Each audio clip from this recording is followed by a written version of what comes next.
good drag. Mm-hmm.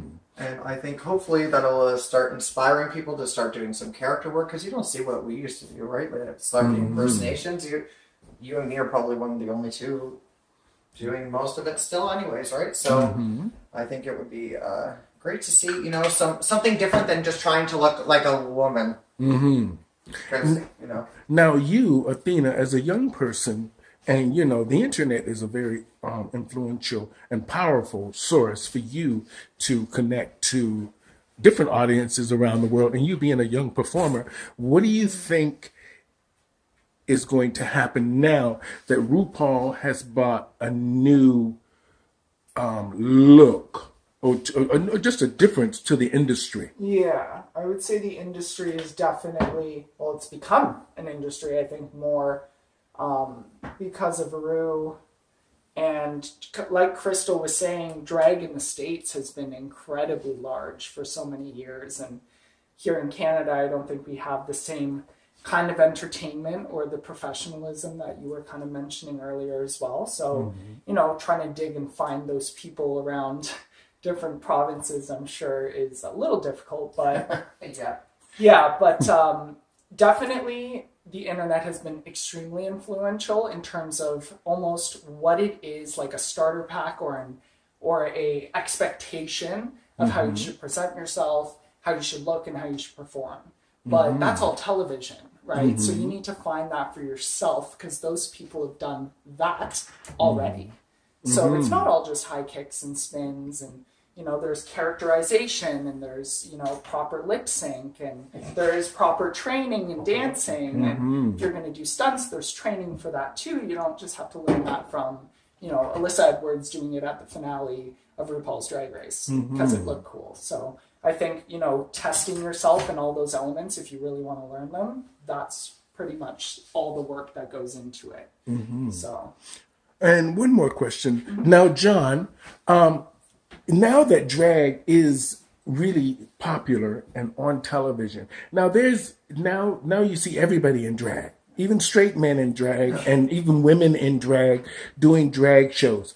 What do you think do you think the market is going to be oversaturated with drag queens that really aren't doing anything for mainstream society as far as, let's say, becoming a real author in life, a real actor with an Oscar, or people that are really doing things, the movers and shakers in the world?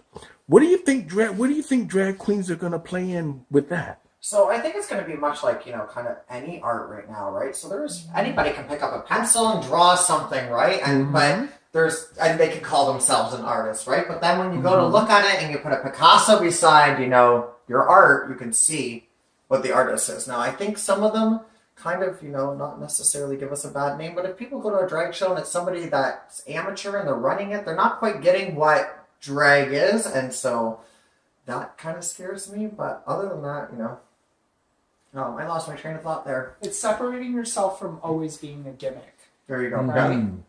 So.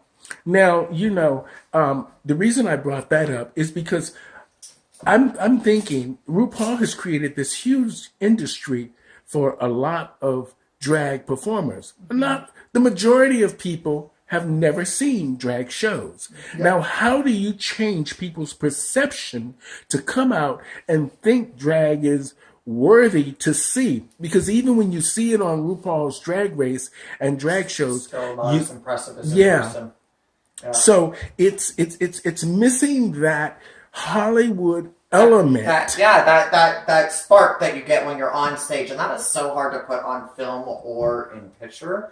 And I feel like the only way of getting those people out is like, I don't know if you've noticed by my posters, they look really exciting, and I try to create that like neon sign and sparkles and kind of give that people the feeling of what they're going to experience when they come there, because it's a larger than life atmosphere and where you feel, beautiful and welcomed and everything, right? So now the reason I'm asking you, just one more question. As many as but the reason I'm asking this is because now that you can only sell so much makeup. Young people, drag performers, they have a limited budget, even when they're making real money. Let's just say you're making money now with drag. How can you afford to buy a house? How can you pay for insurance, health care, food? A lot of the LGBT community has decided they want to have children now. And these are things I'm thinking are going to be very difficult. And for you to find a niche that you do that is going to fill a stadium, because eventually the day will come to where RuPaul show will be canceled. Oh yeah, absolutely. Somebody's got to take over it. So what do these 5,000 drag queens that you have had on this popular reality show do after the show is done? Well, there's going to have to create another version of the show, right? Because this is hard to make a living in. Makeup is expensive. Makeup is expensive. The outfits, like, I have thousands and thousands of dollars just in rhinestones. Rhinestones, not just outfits, but rhinestones. There's thousands in makeup right there, right? There's I probably have $10,000 in wigs. Yeah, right. Like it's an investment, right? And so if people aren't, drag in general is an investment. So if you're taking this on as a career, I highly suggest that all of your tips that you're getting, you put it right back into your art. And that's how I've gotten to where I am today. It's because I don't spend my tips on anything else other than literally going back into makeup, hair, whatever it happens to be for that day. But at some point, for the both of you, at some point, Athena and Crystal, at some point you have to start really thinking about, is this really worth it? Is this really worth all of this? Is RuPaul Drag Race even really, really relevant to make your lives in the long run different and better? Can you make a living? Can you buy yourself a house? Can you buy yourself a car? Can you afford in the next 5 years to just be able to live comfortably and go out into society and be accepted, and knowing that you can call any club, you can call places, and they will say, okay, we will book you? Yeah. Or should drag queens have a new perception, because most of the time RuPaul is putting these shows in theaters?